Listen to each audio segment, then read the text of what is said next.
أعوذ بالله من الشيطان الرجيم.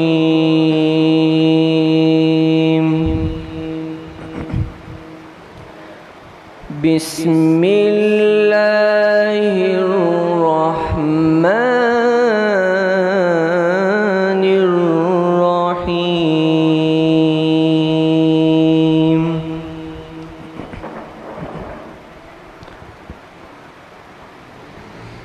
والتين والزيتون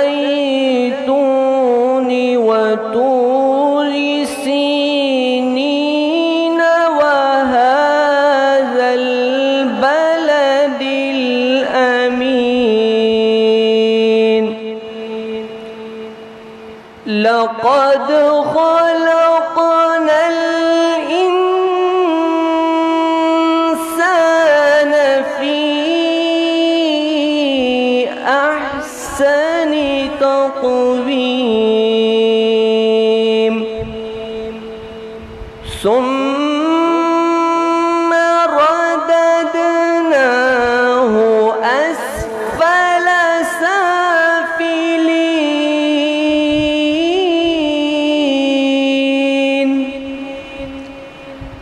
إلا الذين آمنوا وعملوا الصالحات فلهم أجر غير ممنون. فما يكذبك بعد بالدين؟ أليس الله بأحكم الحاكمين. صدق الله العظيم.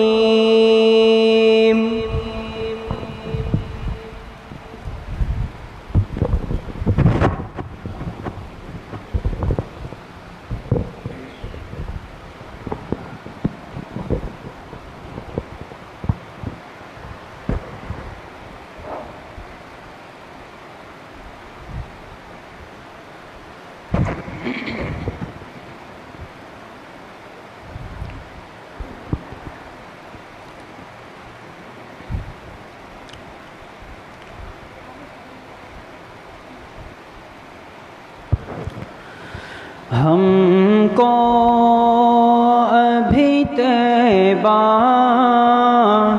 کے نظارے نہیں بھولے. ہم کو ابھی طیبہ کے نظارے نہیں بھولے. دن رات جو جنت میں گزارے نہیں بھولے. دن رات جو جنت میں گزارے نہیں بھولے. آنکھوں میں سمایا ہے میرے گنبد خضرا.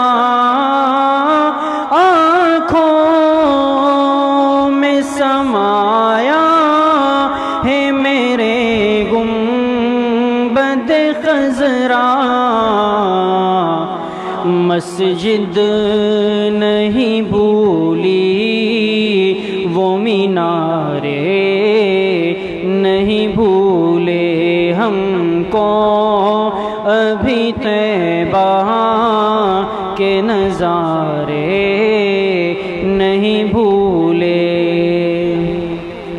وہ سارے صحابہ بڑے پیارے ہیں نبی کے. وہ سارے صحابہ بڑے پیارے ہیں نبی کے. پر ساتھ سلائے ہیں جو پیارے نہیں بھول ہم کو ابھی طیبہ کے نظارے نہیں بھولے. بوسے لیے نانا نے نواسوں کے لبوں پر، بوسے لیے نانا نے نواسوں کے لبوں پر.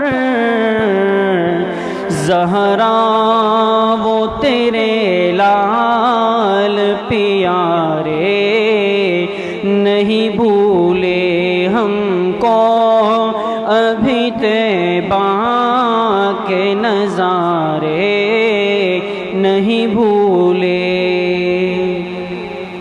معراج ہو میزان ہو کوثر ہو کے پل ہو، معراج ہو میزان ہو کوثر ہو کے پل ہو. ہم کو کہیں سرکار ہمارے نہیں بھولے ہم کو ابھی طیبہ کے نظارے نہیں بھولے. دن رات جو جنت میں گزارے نہیں بھولے، دن رات جو جنت میں گزارے نہیں بھولے.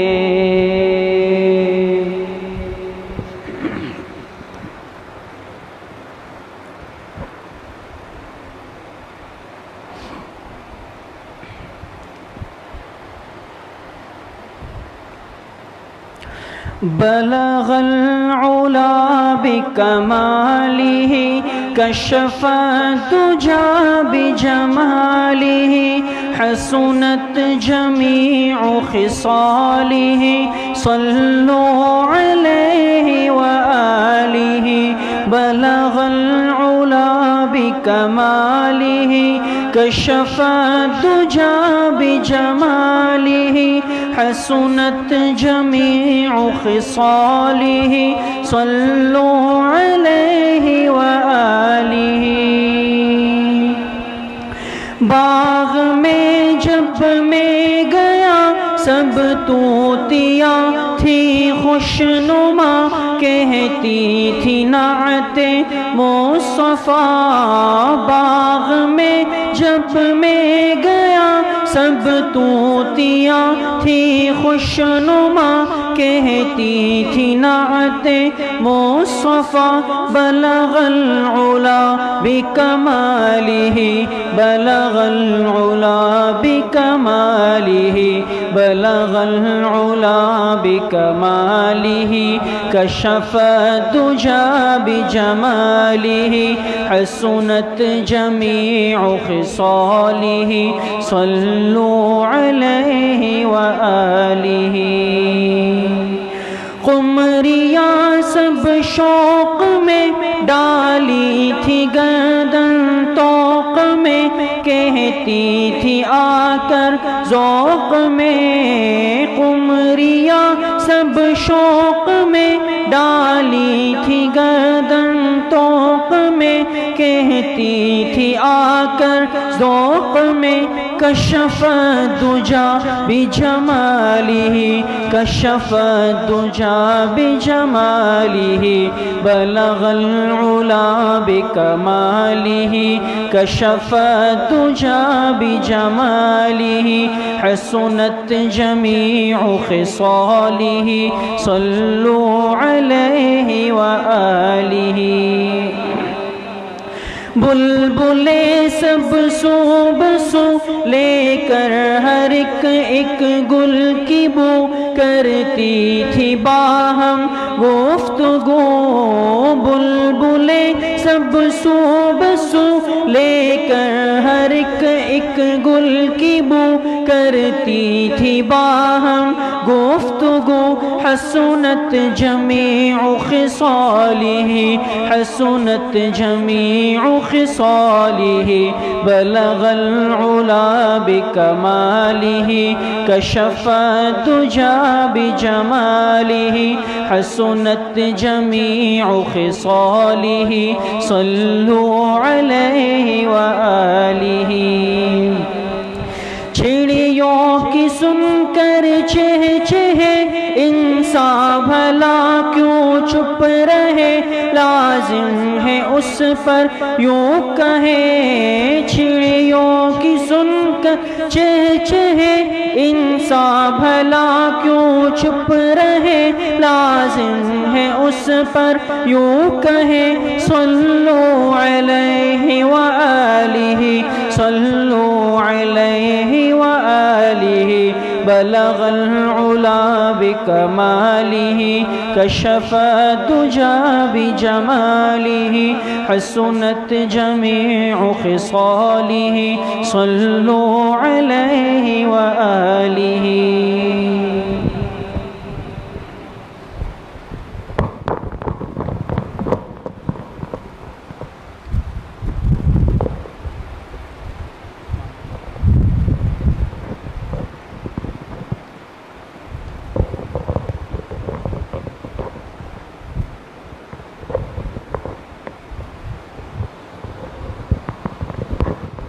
السلام علیکم.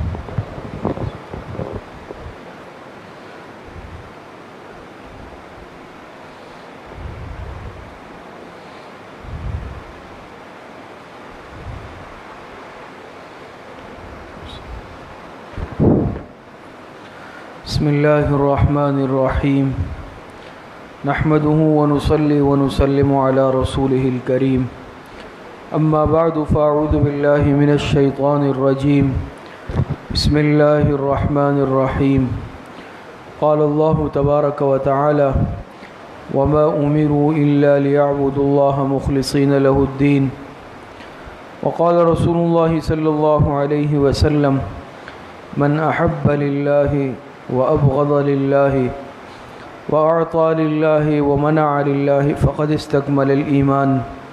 صدق اللہ العظیم. تمام حضرات ایک مرتبہ درود شریف پڑھ لیں. اللہم صلی علی محمد وعلی آل محمد کما صلیت علی ابراہیم وعلی آل ابراہیم انک حمید مجید. اللہم بارک علی محمد وعلی آل محمد کما بارکت علی ابراہیم وعلی آل ابراہیم انک حمید مجید. محترم دوستو، بھائیو اور بزرگو، انسان دنیا میں اعمال تو کرتا ہے، لیکن ان اعمال کی قبولیت اور عدم قبولیت کا مدار یہ اخلاص ہے. یعنی جو انسان اخلاص سے عمل کرتا ہے، اللہ کی رضا کے لیے کرتا ہے، اللہ پاک اس عمل کو قبول فرماتے ہیں، بندے کا وہ عمل قبول کیا جاتا ہے.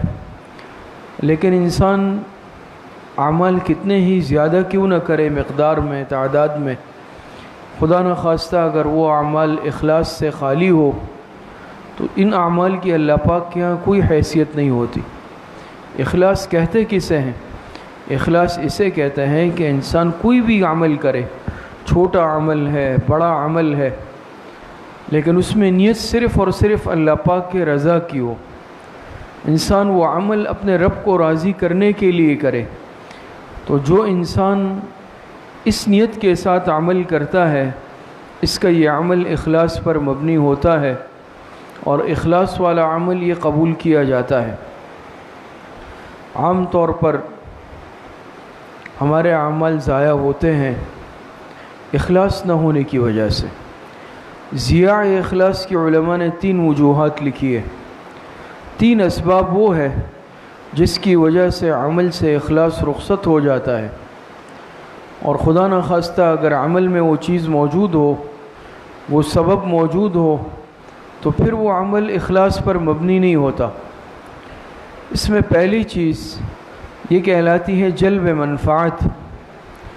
جلب منفعت کہا جاتا ہے کہ انسان کوئی عمل کرے کسی دنیاوی فائدے کے حصول کی خاطر.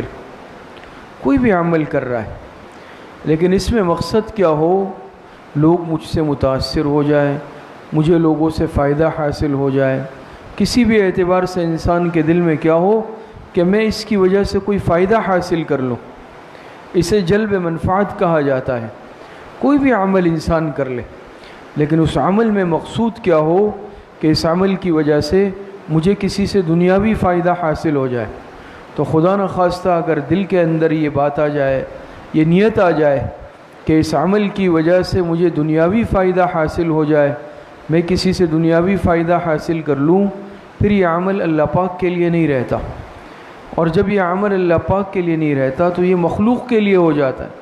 اللہ پاک کے ہاں اس عمل کی کوئی حیثیت نہیں ہوتی کہ ہم بہت سارے اعمال کرتے ہیں، لیکن خدا نخواستہ میں دین کا عمل کر رہا ہوں، میں نیکی کا عمل کر رہا ہوں، میں عبادت کر رہا ہوں، لیکن خدا نخواستہ اگر میری نیت فاسد ہے، میری نیت خراب ہو گئی اور اس سے مقصود لوگوں کو دکھلانا ہوا یا دنیاوی فائدے کا حصول ہوا، پھر اس عمل کی اللہ پاک کے ہاں رتی برابر حیثیت بھی نہیں رہتی۔ تو پہلی چیز جو انسان کے اخلاص کو ضائع کرتی ہے، علماء نے لکھا ہے کہ وہ فائدے کا حصول ہے، جسے جلب منفعت کہا جاتا ہے۔ دوسری وجہ، دوسرا سبب علماء نے لکھا ہے کہ انسان کے اندر تعریف کی طلب ہو۔ انسان عمل تو کر رہا ہے، لیکن انسان مخلوق سے تعریف چاہ رہا ہے۔ میں اچھی نماز پڑھ لوں، لمبی لمبی رکعتیں پڑھوں، لوگ دیکھیں گے اور میری اس عبادت کی تعریف کریں گے۔ میں انفاق کر رہا ہوں، میں صدقہ خیرات کر رہا ہوں، لیکن میرا مقصد کیا ہے کہ دیکھیں میں نے اتنے لوگوں کی مدد کی، اتنے لوگوں کی مدد کی، اب لوگ میری تعریف کریں گے۔ یا کوئی بھی نیک عمل انسان کر رہا ہے، لیکن اس سے مقصود کیا ہو کہ مخلوق میری تعریف کر لے، اور دنیا میں تعریف ہو بھی جائے گی، لیکن یاد رکھے یہ نیت اگر انسان کے دل میں ہو، اللہ پاک کے ہاں اس عمل کی کوئی حیثیت باقی نہیں رہتی۔ تو شیطان انسان کے اعمال کو خراب کروانا چاہتا ہے۔ اعمال تو انسان کر رہا ہے، لیکن شیطان کیا ہے، نیت کے اندر فتور لاتا ہے۔ تو دوسرا سبب جو انسان کے اخلاص کے ضائع ہونے کا سبب بنتا ہے، وہ ہے مخلوق سے تعریف کی امید رکھنا، کہ لوگ اس عمل پر میری تعریف کریں، میری واہ واہ ہو جائے، میرا نام ہو جائے، اور ہر ایک جو ہے میری تعریف کریں۔ یہ جذبہ اگر عمل میں آ گیا، پھر یہ عمل اللہ پاک کے لیے تو نہیں ہوا، یہ تو مخلوق کو دکھانے کے لیے ہو گیا۔ کوئی بھی عمل ہے، کوئی بھی عمل ہے، لیکن انسان خدا نخواستہ اس پہ کیا ہے، مخلوق سے تعریف چاہ رہا ہے، اور بعض مرتبہ شیطان ضائع کرواتا ہے اعمال۔ پھر انسان اپنے اعمال کا تذکرہ کرتا ہے لوگوں کے سامنے، اتنے حج میں نے کیے ہیں، اتنی دفعہ میں عمرے پہ گیا ہوں، اور یہ عمل میں نے کیے ہیں، فلاں جگہ پہ میں تعاون کرتا ہوں، یہ ساری باتیں۔ جب یہ بات ظاہری بات ہے، یہ تو اللہ کی رضا کے لیے اعمال ہے، یا عبادات ہے، یا نیک اعمال ہے، یہ سب اللہ کی رضا کے لیے ہوتے ہیں، لیکن اب میں کر رہا ہوں مخلوق کو متاثر کرنے کے لیے، لوگ میری ذات سے متاثر ہو جائے، میری اس عبادات سے متاثر ہو جائے، میرے اعمال سے متاثر ہو جائے، تو لوگ مخلوق متاثر ہو یا نہ ہو، لیکن اللہ پاک کے ہاں پھر اس عمل کی کوئی حیثیت باقی نہیں رہتی۔ تو دوسری چیز جو انسان کے اخلاص کے ضیاع کا باعث اور سبب بنتی ہے، وہ ہے مخلوق سے تعریف کی امید اور طلب رکھنا۔ تیسری چیز علماء نے لکھی ہے کہ عمل سے مقصود برتری کا اظہار ہو۔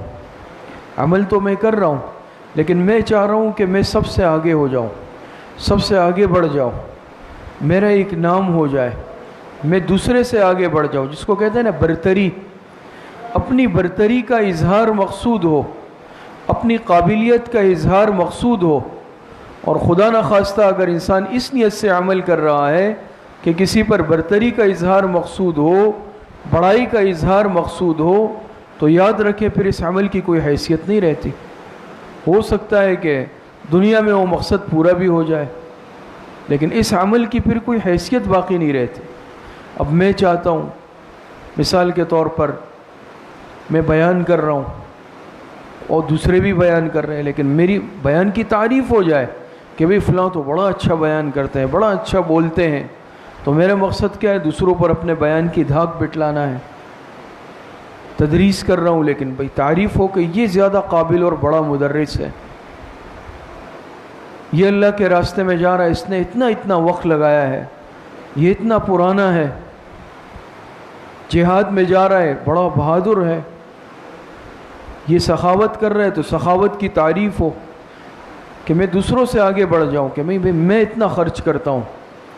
تو غرض جو بھی نیک کام ہے، نیک مقصد ہے، دین کی خدمت ہے، اگر خدا نخواستہ اس میں انسان کی نیت، مقصد اپنی برتری جتلانا ہو، دوسروں پر اپنی فوقیت پر جتلانا ہو، برتری کا احساس دل میں ہو، پھر یہ عمل کیا ہے؟ یہ اللہ پاک کی رضا کے لیے نہیں رہتا، اور جب یہ اللہ پاک کی رضا کے لیے نہیں رہتا تو یہ عمل پھر کیا ہے؟ اس کا انسان کو آخرت میں کوئی فائدہ نہیں۔ اسی طریقے سے علماء نے اخلاص کی علامات بھی لکھی ہے۔ اخلاص کی 5 علامات علماء نے لکھی ہے۔ پہلی علامت علماء نے اخلاص کی یہ لکھی ہے کہ عمل پر استقامت ہو، یعنی یہ وہ علامتیں ہیں کہ جو انسان کے اندر پائی جائے، یہ اس بات کی علامت ہے کہ یہ شخص مخلص ہے اور اس شخص کا یہ عمل یہ اخلاص پر مبنی ہے، یہ عمل اللہ پاک کی رضا کے لیے ہے۔ تو پہلی علامت علماء نے لکھی عمل پر استقامت، انسان وہ عمل استقامت کے ساتھ کرے۔ یہ نہیں ہے کہ کوئی دیکھ رہا ہے تو کر رہا ہے، کوئی نہیں دیکھ رہا تو چھوڑ دیا، کسی نے تعریف کی تو کر رہا ہے، کسی نے ذرا سی مذمت کی، کوئی بات کر لی تو چھوڑ دیا۔ تو انسان اگر مخلوق کے سامنے کرتا ہے، تنہائی میں نہیں کر رہا، کسی کی تعریف کی بنیاد پہ کرتا ہے، مذمت کی بنیاد پہ چھوڑ دیتا ہے، یہ اس بات کی علامت ہوتی ہے کہ یہ کام اللہ کی رضا کے لیے نہیں تھا۔ جو کام اللہ پاک کی رضا کے لیے ہوتا ہے، انسان اس میں نہ کسی کی تعریف کی پرواہ کرتا ہے، نہ کسی کے مذمت کی پرواہ کرتا ہے، نہ لوگوں کے دیکھنے کی پرواہ کرتا ہے، کیونکہ وہ کام اللہ کی رضا کے لیے ہوتا ہے۔ جب اللہ کی رضا کے لیے ہے تو اب مجھے عمل کرنا ہے، کوئی دیکھے نہیں دیکھے مجھے اس سے کیا سروکار ہے، کوئی تعریف کرے کوئی برا کہے مجھے اس سے کیا سروکار، میں مخلوق کے لیے تھوڑی یہ عمل کر رہا ہوں، میں تو اللہ پاک کی رضا کے لیے کر رہا ہوں، میرا رب مجھ سے راضی ہو جائے۔ تو اس عمل پر اگر استقامت ہے، انسان وہ عمل کر رہا ہے، یہ اخلاص کی علامت ہوتی ہے۔ اسی طریقے سے دوسری علامت اخلاص کی علماء نے لکھی ہے کہ عمل میں اخفاء کا استحضار ہو، اخفاء کا یعنی چھپانے کا استحضار، اہتمام۔ انسان عمل کرتا ہے اور کوشش یہ کرتا ہے کہ بھئی مخلوق کو اطلاع نہ ہو، ویسے اتفاقی دیکھ لے یا پتہ چل جائے وہ الگ بات ہے، لیکن میری اپنی کوشش کا دخل نہ ہو کہ میں لوگوں کو دکھلا دوں یا لوگ اس پر مطلع ہو جائے، قصداً و ارادتاً میں ایسی حرکت کر رہا ہوں یا ایسا عمل کر رہا ہوں کہ میرے یہ عمل اب لوگوں کو پتہ چل جائے۔ مثال کے طور پر میں نے کہیں پر خرچ کیا، اب میں نے خرچ کیا پتہ نہیں ہے، لیکن میں آ گیا ساتھی کے ساتھ بیٹھ گیا اور تذکرہ شروع کر دیا ارادتاً، کل جو ہے فلاں جگہ گیا اور فلاں ادارے میں اتنی رقم دے کے آیا ہوں، اتنی زکوٰۃ دے کے آیا ہوں، اتنا صدقہ دے کے آیا ہوں، اتنے لاکھوں روپے میں نے دیے ہیں۔ تو یہ تو ارادتاً اظہار ہے، اخفاء تو یہاں سے فوت ہو گیا۔ تو عمل انسان کرے لیکن وہ عمل ایسا ہو کہ اس میں اخفاء ہو، بندے کو پتہ ہو اور اس کے رب کو پتہ ہو۔ اور ایسے لوگ صحابہ اکرام رضوان اللہ علیہ مجمعین کے اعمال اسی طرح تھے، اعمال بہت تھے لیکن اخفاء بھی بہت تھا۔ آج اعمال کچھ نہیں ہے، اظہار بہت زیادہ ہے۔ عمل کیا ہوگا نہیں ہوگا، لیکن کیا بتلانا ضرور ہے، صراحتاً بتایا یا اشارتاً کنایتاً بتایا، اب برداشت نہیں ہو رہا، تحمل نہیں ہے کہ اب کسی طریقے سے کیا کر لوں، اس کا اظہار کر لوں۔ تو یہ شیطان انسان کو یہ راستے اور یہ طریقے بتاتا ہے۔ تو اخلاص کی علامت یہ ہوتی ہے کہ انسان عمل کرتا ہے لیکن وہ کیا ہے؟ اخفاء رکھتا ہے اور چاہتا ہے کہ کوئی مطلع نہ ہو، اس کی طبیعت ایسی ہوتی ہے اور وہ چاہتا یہ ہے، اس کی خواہش یہ ہوتی ہے کہ میرے اس عمل پر مخلوق مطلع ہی نہ ہو۔ لیکن آج اگر میں عمل کر رہا ہوں تو میری کوشش یہ ہوگی کہ زیادہ سے زیادہ لوگ مطلع ہو جائے کہ بھئی میں نے اب یہ کیا ہے، میں نے اتنا خرچ کیا ہے، میں نے یہ عبادت کی ہے، میں نے یہ نیک عمل کیا ہے۔ تو شیطان انسان کو کیا کرتا ہے؟ اس طرح اکساتا ہے پھر انسان بعض دفعہ تذکرہ کرتے ہیں نا کہ وہ آپ کو وہ یاد ہوگا، میں جب چھٹے حج پہ گیا تھا، چھٹی مرتبہ گیا نا حج پہ، تو اس وقت یہ واقعہ ہوا تھا، حج کا تذکرہ بھی ہو گیا، تعداد بھی آ گئی سامنے۔ تو یہ شیطان انسان کو یہ طریقے سکھاتا ہے اس طرح۔ اب اس کے بغیر بھی انسان وہ بات کر سکتا ہے، حج کی ضرورت ہی نہیں ہے ظاہر کرنے کی، پھر تعداد کی ظاہر کرنے کی بھی ضرورت نہیں ہے، لیکن اب چونکہ مجھے بتانا ہے، اس عبادت کا ذکر کرنا ہے، اور پھر جو ہے اس کی تعداد بھی بتانی ہے، تو شیطان کیا کرتا ہے، اس عمل کو خراب کرواتا ہے۔ شیطان اس عمل کو خراب کروانا چاہتا ہے یہ، تو پھر انسان کیا ہے، اس طرح کی باتیں کرنے لگتا ہے۔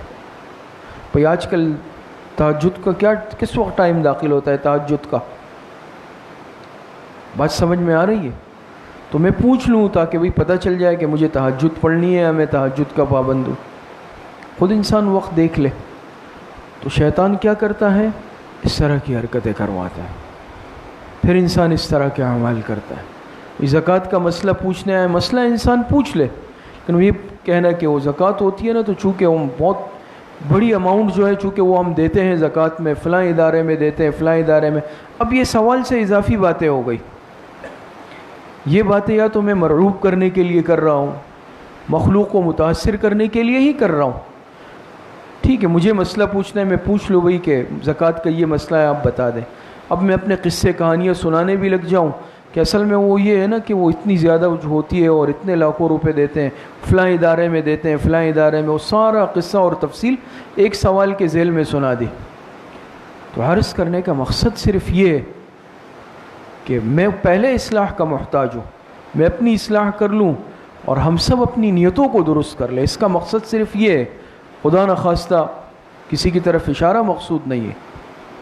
سب سے بڑی کمزوری آج مجھ میں ہے، میری ذات میں ہے، تو آج ہم اپنی اصلاح، شیطان انسان کو اس طرح کی باتیں سجاتا ہے۔ تو علماء نے لکھا ہے کہ اخلاص کی علامت ایک یہ ہے کہ انسان عمل کو مخفی رکھے اور اس کی یہ نیت اور خواہش ہو کہ میرا یہ عمل اخفاء کے اندر رہے، مخلوق اس پر مطلع نہ ہو۔ تیسری علامت علماء نے لکھی کہ مخلوق کے سامنے شکووں سے اجتناب کرے۔ مخلوق کے سامنے انسان پر حالات آتے ہیں، ہر طرح کے حالات آتے ہیں، لیکن کیا ہے، یا بعض مرتبہ انسان کسی کے ساتھ اچھائی کرتا ہے اور جواب میں وہ برائی کرتا ہے، اچھائی کا بدلہ برائی سے دیتا ہے، اور یہ تو مخلوق ہے۔ انسان مخلوق سے توقعات وابستہ کرتا ہے، اور یاد رکھے پھر مخلوق سے جب انسان توقع وابستہ کرتا ہے پھر یہی صورتحال سامنے آتی ہے۔ اب میں نے کسی کے ساتھ اچھائی کی، اس نے اس کے جواب میں برا سلوک کیا، اب میں نے جو ہے شکایتیں لگانی شروع کر دی، اس کے ساتھ بیٹھا، بھئی وہ جو ہے میرا رشتہ دار فلاں، میں اس کے ساتھ اتنے احسانات کر رہا ہوں، وہ میرے ساتھ اس طرح کر رہا ہے، وہ فلاں ساتھی ہے، میں نے اس کے ساتھ پوری زندگی اچھا کیا، اس نے میرے ساتھ یہ اس نے غلط کیا، اور ایسا ہوتا ہے۔ لیکن مخلوق کے سامنے شکایت کا کیا مقصد ہے؟ انسان پر مشکل آئے، حالات، اور یہ حالات آتے ہیں تو انسان کیا ہے، صرف اپنے رب کے سامنے شکایت کرے، اللہ پاک کے سامنے شکایت کرے۔ مخلوق کے سامنے شکایت کا مقصد کیا ہے کہ اگر میں نے اس کے ساتھ اچھا کیا تو کیا بدلے کے لیے کیا؟ میں اس کے ساتھ اچھا کرتا ہوں تو یہ اس لیے تھا کہ وہ بھی میرے ساتھ اچھا کرے۔ اب اگر اس کی طرف سے جواب میں مجھے برائی مل رہی ہے تو وہ غلط کر رہا ہے، یہ اس کی فطرت ہے۔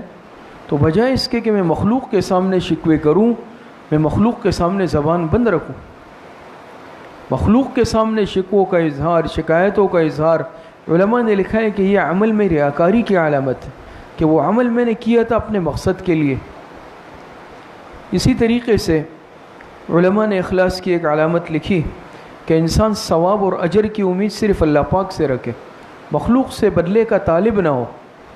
آج یہ ہے نا کہ ہم کسی کے ساتھ اچھائی کر لیتے ہیں، اب کیا ہوتا ہے بدلے میں کہ یہ بھی میرے ساتھ کرے گا۔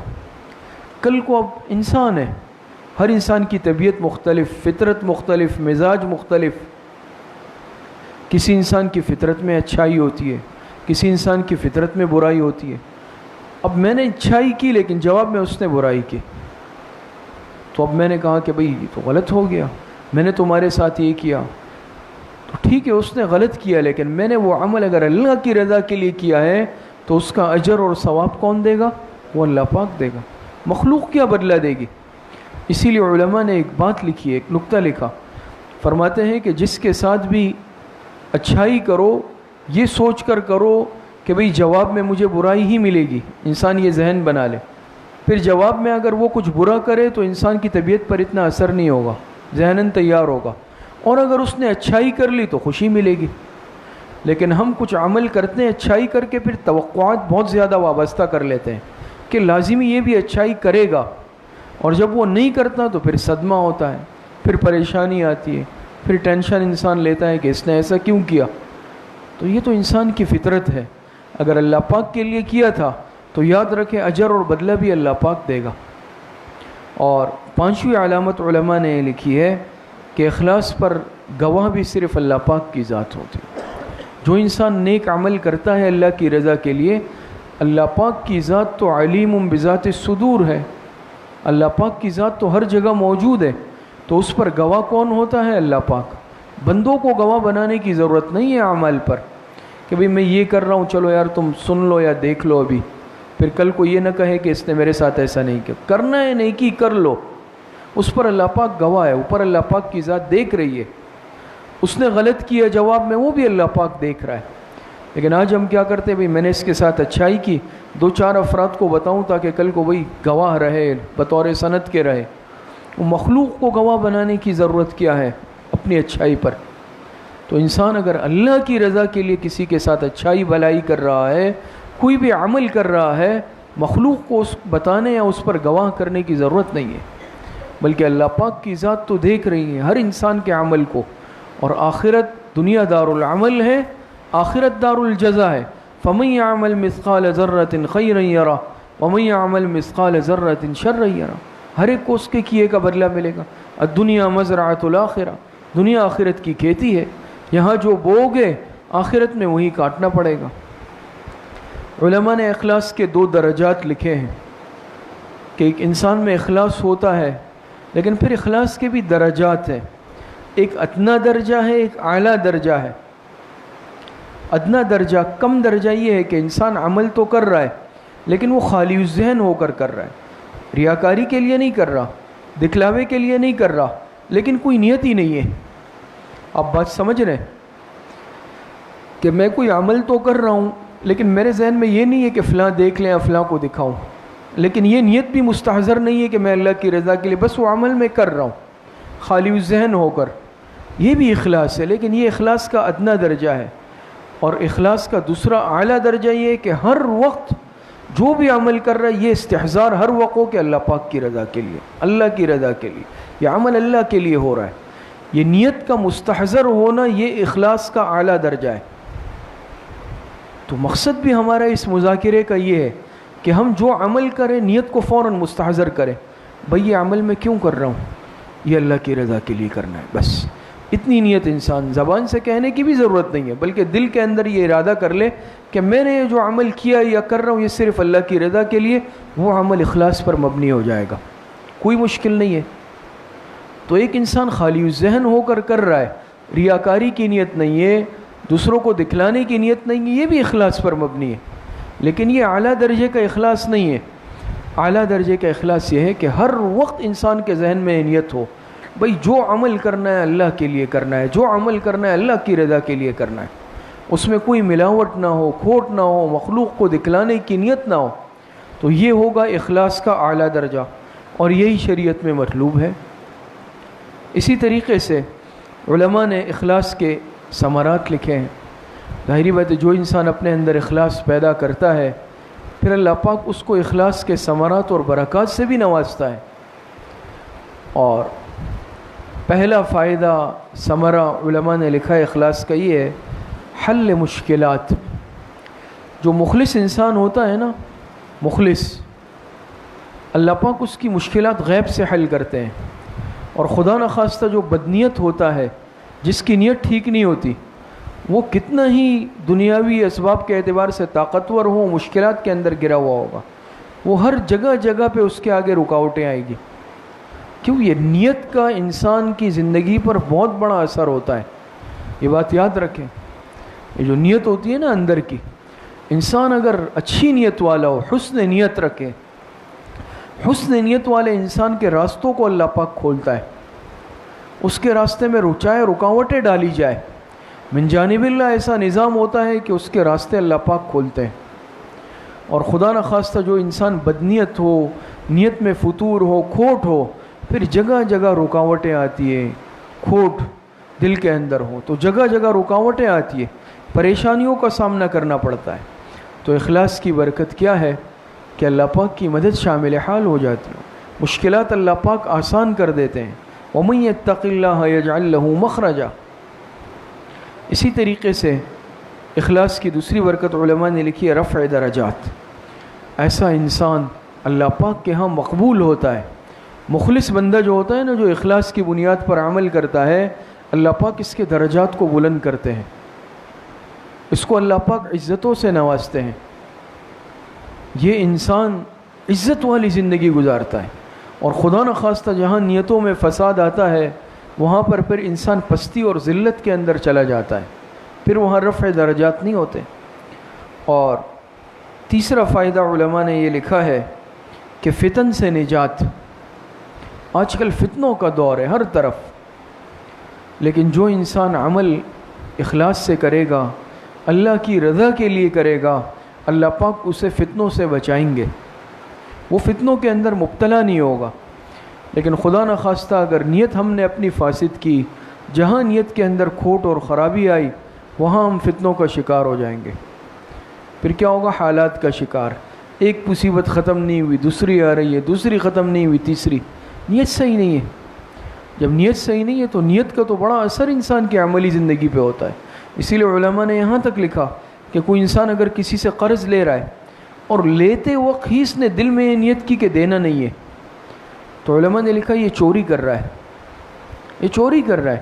کیوں؟ یہ تو یہ مال اس نیت سے لے رہا ہے کہ دینا ہی نہیں ہے، تو یہ چوری کا گناہ بھی اس پہ آ رہا ہے۔ نیت کا اتنا بڑا اثر ہے۔ تو نیت کی خرابی یہ انسان کو مصائب کے گڑھے کے اندر ڈال دیتی ہے، اور حسن نیت یہ انسان کو ترقی کی انتہا پہ پہنچا دیتی ہے۔ اسی طریقے سے علماء نے لکھا ہے اعمال پر اجر بھی زیادہ ملتا ہے مخلص کو۔ جو مخلص بندہ عمل کرتا ہے اللہ پاک اس کو اجر بڑا چڑھا کے دیتے ہیں۔ ظاہری بات ہے، ایک انسانوں میں آپ دیکھ لیں، میں سمجھتا ہوں کہ بھئی یہ ساتھی میرے ساتھ مخلص ہے، بات سمجھ میں آ رہی ہے؟ میں سمجھتا ہوں یہ بھائی میرے ساتھ مخلص ہے، میں سمجھتا ہوں کہ فلاں میرے ساتھ مخلص نہیں ہے، تو کیا ہوگا؟ میری طبیعت اس کی طرف مائل ہے، میرا قلبی میلان اس کی طرف ہو رہا ہے۔ اور یہ قلبی میلان تعلق بھی ہوتا ہے، نیت کا اثر انسان کے دل تک پہنچتا ہے، یہ اللہ پاک کا نظام ہے۔ تو ایک انسان بھی پھر کیا ہوتا ہے، انسان اس کی طرف جھکاؤ رکھتا ہے، وہ سمجھتا ہے بھئی یہ بندہ میرے ساتھ مخلص ہے، تو وہ پھر اس کے ساتھ تعلق بھی اچھا رکھتا ہے، اس کے ساتھ اچھا برتاؤ کرتا ہے۔ لیکن اب میں سمجھ رہا ہوں کہ بھئی فلاں کا میرے ساتھ صرف ظاہری جو ہے رویہ اچھا ہے، باقی کیا ہے دل میں میرے لیے کھوٹ رکھتا ہے، میل رکھتا ہے، اب کیا ہے بھئی میں تعلق اس کے ساتھ اس درجے کا نہیں رکھ رہا ہوں۔ خدا نخواستہ اگر ایسا ہے تو اللہ پاک دیکھتے ہیں کہ یہ بندے مخلص ہے، یہ صرف میری رضا کے لیے عمل کر رہے ہیں، اللہ پاک ان بندوں کو عمل بڑھا چڑھا کے دیتے ہیں، ہر عمل کا ثواب ان کو کئی گنا زیادہ ملتا ہے۔ اور ان کا عمل کیا ہوتا ہے؟ یہ وزنی بھی ہوتا ہے۔ یہ جو آخرت میں اعمال تلیں گے، اعمال جو تلیں گے اس میں وزن اخلاص کی وجہ سے بھی ہوگا۔ دو افراد نے عمل ایک جیسا کیا ہوگا، بالکل ایک جیسا، ایک کا وزن معمولی رتی برابر، کاغذ کے برابر بھی نہیں ہوگا، ہلکا ہوگا، اور ایک کے عمل کا وزن پہاڑ سے بھی زیادہ وزنی ہوگا۔ عمل ایک جیسے ہیں۔ علماء نے لکھا ہے کہ فرق کیوں ہے کہ اس نے بھی یہی عمل کیا، لیکن اس نے کیا اخلاص کے ساتھ، اس کا وزن پہاڑ سے بھی زیادہ ہو گیا۔ ایک نے کیا لیکن اس نے کیا دکھلاوے کے لیے، ریا کے لیے، مخلوق کے لیے، کسی بھی نیت سے، تو اس کے عمل کا وزن معمولی بھی نہیں ہوگا۔ عمل ایک جیسا ہے تو اس سے بھی فرق پڑتا ہے۔ اسی طریقے سے جو انسان مخلص ہوتا ہے اللہ پاک اس کے گناہوں کو معاف کرتے ہیں، گناہوں کو معاف کرتے ہیں۔ اللہ پاک ایسے بندے کے گناہ کو بہت جلدی معاف کر دیتے ہیں کہ وہ اللہ پاک جانتے ہیں کہ یہ بندہ مخلص ہے، یہ عمل چاہے کم کر رہا ہے لیکن میری رضا کے لیے کر رہا ہے، یہ مخلوق کے لیے نہیں کر رہا، یہ دکھلاوے کے لیے نہیں کر رہا۔ تو ایسا انسان کیا ہے، اللہ پاک خصوصی مہربانی فرماتے ہیں، اور اس سے اگر غلطی ہو جاتی ہے، کوتاہی یا گناہ ہو جاتے ہیں، اللہ پاک اس کو توبے کی توفیق دے دیتے ہیں، اور اللہ پاک اسے معاف بھی کر دیتے ہیں، معمولی معمولی بہانے سے اللہ پاک اسے معافی دیتے ہیں۔ تو یہ اخلاص اتنی بڑی چیز ہے، اس کی بڑی برکات۔ اسی طریقے سے علماء نے لکھا اخلاص کی ایک برکت یہ ہے، اس بندے کی محبت اللہ پاک مخلوق کے دل میں ڈال دیتے ہیں۔ مخلوق خدا کے دل یہ اللہ پاک کے ہاتھ میں ہے نا، جس کے مخلوق کے دلوں میں جس کے لیے اللہ پاک محبت ڈال دے، جس کے لیے نفرت ڈال دے، یہ اللہ پاک کے ہاتھ میں، یہ مخلوق کے ہاتھ میں نہیں ہے۔ آج میں بہت کوشش کر لوں کہ فلاں دوست راضی ہو جائے، فلاں ساتھی راضی ہو جائے، لیکن خدا نخواستہ اگر میری زندگی اعمال والی نہیں ہے، اللہ پاک کو راضی نہیں کیا، میں اس بندے کو بھی راضی نہیں کر سکتا۔ اللہ پاک اگر نہیں چاہے میں کچھ بھی کر لوں، میں اسے راضی نہیں کر سکتا۔ اور اللہ پاک جس کے لیے محبت دل میں ڈال دے، میں کچھ بھی نہیں کروں، اس کا دل میرے لیے محبت سے بھرا ہوا ہوگا۔ یہ اللہ پاک کے ہاتھ میں۔ آج ہم کتنی کوششیں کرتے ہیں، آج ہم مخلوق کو راضی کرنے کے لیے اللہ پاک کو ناراض کر دیتے ہیں۔ اس کا نتیجہ کیا ہوتا ہے کہ نہ مخلوق راضی ہوتی ہے، نہ خالق راضی ہوتا ہے۔ لا طاعت لمخلوق فی معصیت الخالق۔ اور یہ یاد رکھیں، خدا نخواستہ جو شخص مخلوق کو راضی کرنے کے لیے اللہ پاک کی ناراضگی والا کام کرے، تو اللہ پاک اس مخلوق کے دل میں بھی اس کے لیے نفرت ڈال دیتے ہیں۔ آج ہم کتنا کرتے ہیں، ہم کہتے ہیں بھائی فلاں سے مجھے بڑی محبت ہے، بڑا سچا عاشق ہوں، اور پھر اس کو راضی کرنے کے لیے میں گناہ بھی کر رہا ہوں، چاہے میں جتنی بھی اس کی خواہشات پوری کر لوں، گناہ کر لوں، بدعملی کر لوں، اللہ پاک کو ناراضگی والے کام کر لوں، لکھ کے لے لے، دیکھ لے، نتیجہ کیا نکلے گا آخر میں کہ وہ بھی ناراض۔ رب تو ناراض ہے، وہ مخلوق بھی نفرت کرنے لگ جاتی ہے، وہ کبھی راضی نہیں ہو سکتی۔ کیوں؟ دل اللہ پاک کے ہاتھ میں۔ تو انسان جب اللہ کی رضا کے لیے عمل کرتا ہے، اللہ پاک مخلوق کے دلوں میں محبت ڈال دیتے ہیں۔ اسی طریقے سے اخلاص کا ایک فائدہ یہ بھی ہے کہ مخلص انسان کے ہر کام میں برکت ہوتی ہے۔ یہ تھوڑا سا کام کرتا ہے لیکن اللہ پاک اس کے نتائج دور دور تک لے جاتے ہیں۔ یہ چھوٹا عمل کرتا ہے لیکن اس کے ثمرات بہت زیادہ ہوتے ہیں۔ لیکن خدا نخواستہ اگر کسی انسان کی نیت صحیح نہیں ہو، دل میں کھوٹ ہو، یہ بڑی کوششیں کرتا ہے، بڑی محنتیں، ظاہری اسباب جمع کرتا ہے، ظاہری وسائل ایڑی چوٹی کا زور لگا لیتا ہے، اس کا کام بے برکت رہتا ہے۔ حضرت امام مالک رحمۃ اللہ علیہ نے موطا لکھی۔ موطا امام مالک حدیث کی بڑی اعلیٰ درجے کی کتاب ہے، موطا امام مالک۔ جب حضرت امام مالک رحمۃ اللہ علیہ نے موطا لکھی، اسی زمانے میں ایک اور شخص نے، ایک اور عالم نے بھی موطا لکھ لی۔ کسی نے حضرت امام مالک رحمۃ اللہ علیہ کو آ کر بتایا کہ حضرت فلاں نے بھی آپ کے مقابلے میں موطا لکھ لی، اور انہوں نے دوسرے شخص نے جو لکھی تھی وہ ان سے بھی زیادہ موٹی تھی، ضخیم تھی۔ تو امام مالک رحمۃ اللہ علیہ نے بس ایک جملہ ارشاد فرمایا، ما کان للہ یبقیٰ۔ بس فرمایا ما کان للہ، یہ نہیں کہ بھئی چلو لڑائی جھگڑا ہو جائے، انہوں نے کیوں لکھی، نہیں، فرمایا ما کان للہ یبقیٰ، جس نے اللہ کے لیے لکھی ہوگی وہ باقی رہے گی، جس نے اللہ کے لیے لکھی ہوگی وہ باقی۔ آج دوسری جو موطا ہے اس کا کوئی ذکر نہیں ہے، کچھ پتہ نہیں، لیکن حضرت امام مالک رحمۃ اللہ علیہ کی موطا آج بھی نصاب میں شامل، مدارس میں شامل، اس کو پڑھے بغیر کوئی عالم نہیں کہلا سکتا۔ اخلاص تھا نا۔ تو امام مالک، موطا امام مالک، نسبت بھی امام مالک کی طرف، نام میں کہتے ہیں موطا امام مالک۔ اتنی قبولیت اللہ پاک نے دی ہے کہ بخاری شریف کے بعد موطا امام مالک بعض علماء نے لکھا اس کا مقام ہے۔ تو فرمایا ما کان للہ یبقیٰ، جس کا عمل اللہ کے لیے ہوگا وہ باقی رہے گی، دوسری باقی نہیں رہے گی۔ تو جو بھی انسان یاد رکھے اخلاص کے ساتھ عمل کرتا ہے، ما کان للہ یبقیٰ، اللہ پاک اس کو باقی رکھتے ہیں۔ لیکن اگر میں نے وہ عمل مقابلے کے لیے کیا، میں نے وہ عمل دوسرے کو نیچا دکھانے کے لیے، کوئی اگر عمل کر رہا ہے میں اس کے مقابلے میں وہ عمل کر رہا ہوں، یا میں اس کو نیچا دکھانے کے لیے وہ عمل کر رہا ہوں، تو یاد رکھے وہ اگر مخلص ہے اس کا عمل اللہ پاک قیامت تک باقی رکھیں گے۔ اور میں نے اگر صرف تقابل میں کیا، نیچا دکھانے کے لیے کیا، بری نیت سے کیا، تو میرے اس عمل کا نام و نشان بھی نہیں رہے گا، نام و نشان بھی نہیں رہے گا۔ دنیا میں اس کی بیسیوں سینکڑوں مثالیں موجود ہیں۔ ادارے بنے، بعض ادارے ایسے بنے کہ اس کی بنیاد اخلاص پر، اس کے مقابلے میں ادارے بنائے گئے صرف مقابلے کے لیے، تقابل کے لیے، یا ان کو مٹانے کے لیے۔ تو جو ادارے بدنیتی سے بنے، مقابلے کے لیے، بھلے آج ان کا نام و نشان تذکرہ نہیں، اور جو اخلاص کے ساتھ بنے، ایک دنیا آج اس اداروں سے فیض اٹھا رہی ہے، ان کتابوں سے فیض اٹھا رہی ہے، ان کے علوم سے فیض اٹھا رہی ہے۔ یہ اخلاص بہت بڑی صفت ہے۔ اخلاص کی بنیاد پر اگر انسان کوئی بھی عمل کر لے، اللہ پاک اس عمل کو قیامت تک باقی رکھتے ہیں، اور اس کا فیض، اس کا صدقہ جاریہ قیامت تک باقی رہتا ہے، وہ کام مٹتا نہیں ہے۔ تو یہ اخلاص کی برکت ہے۔ اسی طریقے سے علماء نے لکھا، اخلاص کی ایک برکت اور فائدہ نصرت خداوندی، اللہ پاک کی مدد شامل حال ہوتی ہے مخلص کے ساتھ۔ جو انسان مخلص ہوتا ہے، اس کے ساتھ اللہ پاک کی خصوصی مدد شامل ہوتی ہے۔ اور خدا نخواستہ اگر کوئی انسان بدنیت ہو، غلط نیت سے کرے، کسی اور فاسد نیت سے کرے، یہ اللہ پاک کی نصرت سے محروم ہوتا ہے، چاہے اس کے پاس دنیاوی طاقت، اسباب، مال، افراد بہت زیادہ ہو، کچھ بھی ہو، لیکن یہ اللہ پاک کی نصرت سے اگر محروم ہے تو یاد رکھے پھر ذلت اس کا مقدر بنتی ہے۔ دوسری طرف ایک تنہا شخص سے، اکیلا ہے، افرادی قوت بھی نہیں ہے، زیادہ مال بھی نہیں ہے، ظاہری قوت نہیں، لیکن اخلاص ہے، اخلاص کی بنا پر اس کے ساتھ نصرت خداوندی ہے، تو پوری دنیا مل کر اس کا مقابلہ پھر نہیں کر سکتی، کوئی اس کا مقابلہ نہیں کر سکتا۔ دیکھتے ہیں نا بعض ایسے لوگ ہوتے ہیں، اللہ پاک ان سے دین کا کام لیتے ہیں، تو کیا بھائی کوئی ایک ادھر سے گرانے کی کوشش کر رہا ہے، کوئی ادھر سے ٹانگ کھینچ رہا ہے، کوئی سازش کر رہا ہے، کوئی مکر و فریب کر رہا ہے، لیکن اب دیکھتے ہیں کہ کوئی اس کا بال بھی کا نہیں کر سکتا۔ وجہ کیا ہوتی ہے؟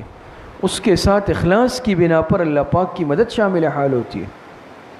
اور جو سازشیں کرنے والے ہوتے ہیں، بری نیت اور تدبیریں کرنے والے ہوتے ہیں، اللہ پاک ان کو ذلیل و رسوا کر دیتے ہیں۔ اللہ پاک کی نصرت اور مدد شامل حال ہوتی ہے جب۔ اسی طریقے سے علماء نے لکھا کہ حصول اخلاص کے لیے 3 عمل انسان کرے، 3 باتوں کا اہتمام کرے۔ ہر انسان چاہتا ہے کہ میں مخلص، میرا عمل اخلاص پر مبنی ہو، تو علماء نے لکھا ہے اس کے لیے 3 کاموں کا اہتمام۔ جو چاہتا ہے خلوص، سب سے پہلے تصحیح نیت، اس کا اہتمام کیا جائے، تصحیح نیت کا، ہر عمل میں اپنی نیت کی اصلاح کرنی ہے۔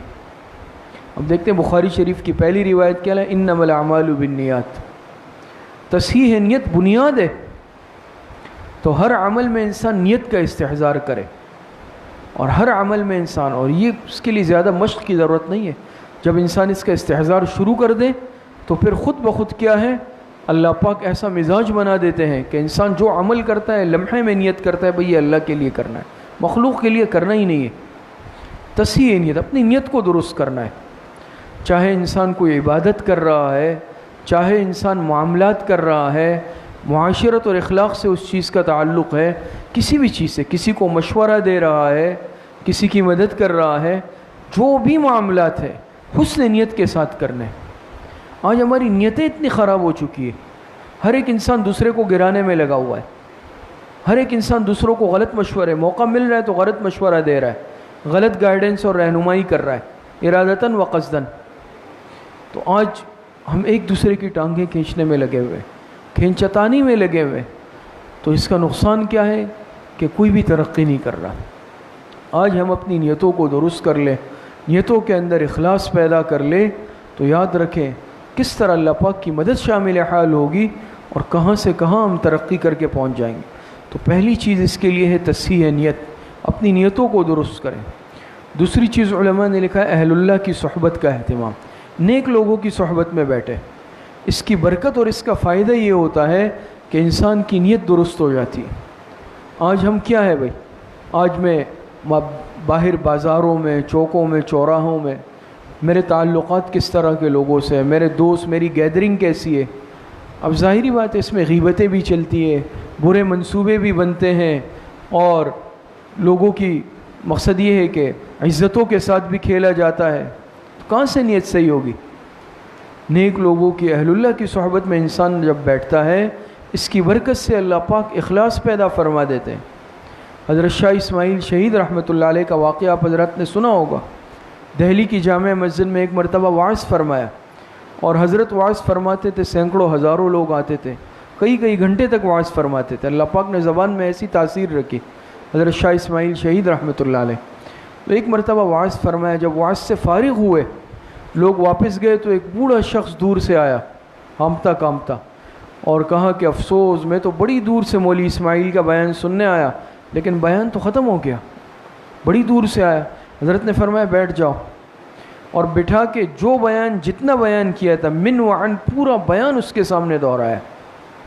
کسی نے کہا حضرت آپ نے تو بڑی مشقت برداشت کی کہ پورا، آج تو ہم اپنی بات کو دوسری مرتبہ نہیں دہراتے نا، ایک مرتبہ کہتے، جب وہ کہتے میں نے سنا نہیں تو میں کہ تم بہرے ہو، سنا کرو، میں بار بار تھوڑی اپنی بات کروں گا۔ حضرت نے وہ پورا بیان، اب گھنٹہ ہو 2 گھنٹہ ہو پورا۔ کسی نے کہا حضرت آپ نے بڑی تکلیف کی، تو فرمایا بھائی پہلے بھی ایک کے لیے کیا تھا، اب بھی ایک کے لیے کیا، پہلے بھی ایک اللہ کی ذات کے لیے کیا تھا، اب بھی ایک اللہ کی ذات کے لیے کیا ہے، کوئی مخلوق کے لیے تھوڑی کیا تھا، چاہے 1000 ہو چاہے 1 ہو، آج ہم اپنی بات دہرا سکتے ہیں۔ تو دوسری چیز ہے اہل اللہ کی صحبت، اس کی برکات ہوتی ہے۔ اور تیسری چیز علماء نے لکھا ہے دعا کا اہتمام، دعا کا اہتمام، انسان دعا مانگے اللہ اخلاص کی دولت نصیب فرما۔ آپ نے دعاؤں میں سنا ہوگا نا، ہمارے بزرگ اکابرین دعا مانگتے ہیں اللہ اخلاص کی دولت نصیب فرمائے، بہت بڑی دعا ہے، بہت اہم دعا ہے، معمولی نہیں سمجھے اس کو۔ اخلاص کی دولت اللہ پاک جسے دے دیتے ہیں پھر اس کی دنیا بھی بن جاتی ہے، آخرت بھی بن جاتی ہے۔ تو انسان اپنی ہر دعا میں اس بات کا التزام کرے، اہتمام کرے، اور یہ دعا مانگے اللہ پاک سے خاص کہ اللہ میرے اعمال میں مجھے اخلاص کی دولت دے دے۔ اور علماء نے لکھا ہے کہ اخلاص کی ایک برکت یہ بھی ہے کہ اخلاص کی وجہ سے دلوں میں جوڑ پیدا ہو جاتا ہے، آپس میں محبت پیدا ہو جاتی ہے۔ جہاں تعلق اخلاص کی بنیاد پہ ہوگا نا، وہاں آپس میں جوڑ ہوگا۔ چاہے پہلے سے آپ دیکھتے ہیں نا اللہ والے، ان کا تعلق جو ہوتا ہے یہ اخلاص کی بنیاد پہ ہوتا ہے، اور ان کی محبت اللہ کی رضا کے لیے ہوتی ہے۔ تو چاہے ایک دوسرے سے واقف بھی نہ ہو لیکن قلبی محبت ہوتی ہے۔ آپ دیکھتے ہیں نا بعض مرتبہ جو تعلق اللہ کی رضا کے لیے ہوتا ہے، بعض مرتبہ مسجد کا تعلق ہے، بھئی یہ میری صف میں میرے ساتھ کا نمازی ہے، ایک تعلق پیدا ہو جاتا ہے، نہ اس میں کوئی دنیاوی مقصد ہے نہ کوئی دنیاوی مفاد ہے، ایسا ہوتا ہے نا۔ تو جو تعلق، یا یہ میری خانقاہ کا ساتھی ہے، بات سمجھ میں آ رہی ہے، تو اس کی بنا پر کیا ہوتا ہے، اخلاص کی بنیاد پہ ہوتا ہے تو وہاں اتفاق ہوتا ہے، وہاں کبھی بھی اختلاف نہیں آتا۔ اور جہاں تعلق ہو لیکن اس کی بنیاد کیا ہو، اخلاص پر نہ ہو، دنیاوی مقصد ہو، تو وہاں بہت جلدی وہ اختلافات کا شکار ہو جاتا ہے، وہ تعلق قائم نہیں رہتا، وہ مضبوط نہیں ہوتا۔ آپ دیکھتے ہیں نا دنیا میں اس کے نمونے دیکھ لیں، آج میں دوستی کر رہا ہوں کسی سے لیکن میرا مقصد یہ ہے بھئی ذرا مالدار آدمی ہے، اس سے تعلق بنانا چاہیے، کچھ حاصل ہو جائے گا۔ بڑی بڑی میں نے باتیں کی اور اس کو رام کیا، لیکن کیا وہ اللہ پاک دلوں میں جوڑ پیدا نہیں کرتے؟ اختلاف آپ دیکھتے ہیں نا دنیا میں کتنی تنظیمیں قائم ہوتی ہیں، انجمنیں قائم ہوتی ہیں، جماعتیں بنتی ہیں، ایسوسیئیشن بنتے ہیں کہ بھئی ہمارا آپس میں اتحاد ہے فلاں کا فلاں سے، لیکن جہاں پر وہ اتحاد اخلاص سے خالی ہوا وہ بہت جلدی بکھر جاتا ہے، وہ ختم ہو جاتا ہے۔ اور جہاں تعلق اللہ کے لیے ہوا، اللہ کی رضا کے لیے ہوں، وہ ایسا مضبوط ہوتا ہے، اللہ پاک دلوں کا ایسا جوڑ دیتے ہیں کہ اس میں پھر کوئی رخنا پیدا نہیں ہوتا۔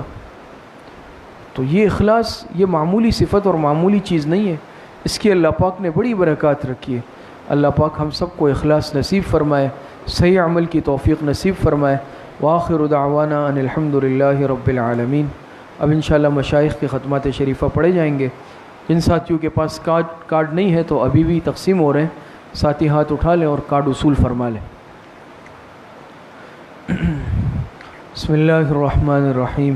الحمد للہ الذی لم يتخذ ولدا ولم يكن له شریک فی الملک ولم يكن له ولی من الذل وکبرہ تکبیرا۔ تمام حضرات ایک مرتبہ درود شریف پڑھ لیں۔ اللہم صل علی محمد وعلی آل محمد کما صلیت علی ابراہیم وعلی آل ابراہیم انک حمید مجید۔ اللہم بارک علی محمد وعلی آل محمد کما بارکت علی ابراہیم وعلی آل ابراہیم انک حمید مجید۔ ایک مرتبہ سورہ فاتحہ پڑھ لیں۔ بسم اللہ الرحمن الرحیم۔ الحمد للہ رب العالمین الرحمن الرحیم مالک یوم الدین ایاک نعبد و ایاک نستعین اہدنا الصراط المستقیم صراط الذین انعمت علیہم غیر المغضوب علیہم ولا الضالین۔ ایک مرتبہ درود شریف پڑھ لیں۔ اللہم صل علی محمد وعلی آل محمد کما صلیت علی ابراہیم وعلی آل ابراہیم انک حمید مجید۔ اللہم بارک علی محمد وعلی آل محمد کما بارکت علی ابراہیم وعلی آل ابراہیم انک حمید مجید۔ ایک مرتبہ سورہ علم نشرح پڑھ لیں. بسم اللہ الرحمن الرحیم. علم نشرح لک صدرک ووضعنا عنک وزرک الذی انقض ظہرک ورفعنا لک ذکرک فإن مع العسر يسرا إن مع العسر يسرا فإذا فرغت فانصب وإلى ربك فارغب. ایک مرتبہ سورہ اخلاص پڑھ لیں. بسم اللہ الرحمن الرحیم. قل هو اللہ احد اللہ الصمد لم یلد ولم یولد ولم یکن له کفوا احد. ایک مرتبہ سورہ فاتحہ پڑھ لیں. بسم اللہ الرحمن الرحیم. الحمد للہ رب العالمین الرحمن الرحیم مالک یوم الدین ایاک نعبد وایاک نستعین اهدنا الصراط المستقیم صراط الذین انعمت علیہم غیر المغضوب علیہم ولا الضالین. ایک مرتبہ درود شریف پڑھ لیں. اللہم صل علی محمد وعلی آل محمد کما صلیت علی ابراہیم وعلی آل ابراہیم انک حمید مجید. اللہم بارک علی محمد وعلی آل محمد کما بارکت علی ابراہیم وعلی آل ابراہیم انک حمید مجید. 7 مرتبہ پڑھیں. اللہم یا قاضی الحاجات اللہم یا قاضی الحاجات. 7 مرتبہ پڑھیں. اللہم یا کافی المہمات اللہم یا کافی المہمات. 7 مرتبہ پڑھیں. اللہم یا دافع البلیات اللہم یا دافع البلیات. 7 مرتبہ پڑھیں. اللہم یا شافی الامراض اللہم یا شافی الامراض. 7 مرتبہ پڑھیں. اللہم یا رفیع الدرجات اللہم یا رفیع الدرجات.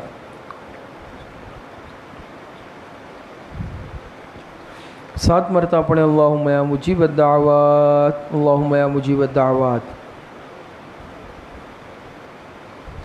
7 مرتبہ پڑھیں. اللہم یا ارحم الراحمین اللہم یا ارحم الراحمین. ایک مرتبہ درود شریف پڑھ لیں. اللہم صل علی محمد وعلی آل محمد کما صلیت علی ابراہیم وعلی آل ابراہیم انک حمید مجید. اللہم بارک علی محمد وعلی آل محمد کما بارکت علی ابراہیم وعلی آل ابراہیم انک حمید مجید. 3 مرتبہ پڑھیں. حسبنا اللہ ونعم الوکیل حسبنا اللہ ونعم الوکیل. ایک مرتبہ درود شریف پڑھ لیں. اللہم صل علی محمد وعلی آل محمد کما صلیت علی ابراہیم وعلی آل ابراہیم انک حمید مجید. اللہم بارک علی محمد وعلی آل محمد کما بارکت علی ابراہیم وعلی آل ابراہیم انک حمید مجید. 3 مرتبہ پڑھے. یا خفی اللطف ادرکنی بلطفک الخفی یا خفی اللطف ادرکنی بلطفک الخفی. ایک مرتبہ درود شریف پڑھ لیں. اللہم صل علی محمد وعلی آل محمد کما صلیت علی ابراہیم وعلی آل ابراہیم انک حمید مجید. اللہم بارک علی محمد وعلی آل محمد کما بارکت علی ابراہیم وعلی آل ابراہیم انک حمید مجید. 3 مرتبہ پڑھے. لا حول ولا قوة الا باللہ لا حول ولا قوة الا باللہ. ایک مرتبہ درود شریف پڑھ لیں. اللہم صل علی محمد وعلی آل محمد کما صلیت علی ابراہیم وعلی آل ابراہیم انک حمید مجید. اللہم بارک علی محمد وعلی آل محمد کما بارکت علی ابراہیم وعلی آل ابراہیم انک حمید مجید. 3 مرتبہ پڑھے. ذالک فضل اللہ یؤتیہ من یشاء واللہ ذو فضل علی المؤمنین ذالک فضل اللہ یؤتیہ من یشاء واللہ ذو فضل علی المؤمنین. ایک مرتبہ درود شریف پڑھ لیں. اللہم صل علی محمد وعلی آل محمد کما صلیت علی ابراہیم وعلی آل ابراہیم انک حمید مجید. اللہم بارک علی محمد وعلی آل محمد کما بارکت علی ابراہیم وعلی آل ابراہیم انک حمید مجید. 3 مرتبہ پڑھے. یا لطیفا بخلقہ یا علیما بخلقہ یا خبیرا بخلقہ الطف بنا یا لطیف یا علیم یا خبیر یا لطیفا بخلقہ یا علیما بخلقہ یا خبیرا بخلقہ الطف بنا یا لطیف یا علیم یا خبیر. ایک مرتبہ درود شریف پڑھ لیں. اللہم صل علی محمد وعلی آل محمد کما صلیت علی ابراہیم وعلی آل ابراہیم انک حمید مجید. اللہم بارک علی محمد وعلی آل محمد کما بارکت علی ابراہیم وعلی آل ابراہیم انک حمید مجید. 3 مرتبہ پڑھے. انا للہ و انا الیہ راجعون انا للہ و انا الیہ راجعون. ایک مرتبہ درود شریف پڑھ لیں. اللہم صل علی محمد وعلی آل محمد کما صلیت علی ابراہیم وعلی آل ابراہیم. اللہم بارک علی محمد وعلی آل محمد کما بارکت علی ابراہیم وعلی آل ابراہیم. 3 مرتبہ پڑھے. اللہ ولی الذین آمنوا اللہ ولی الذین آمنوا. ایک مرتبہ درود شریف پڑھ لیں.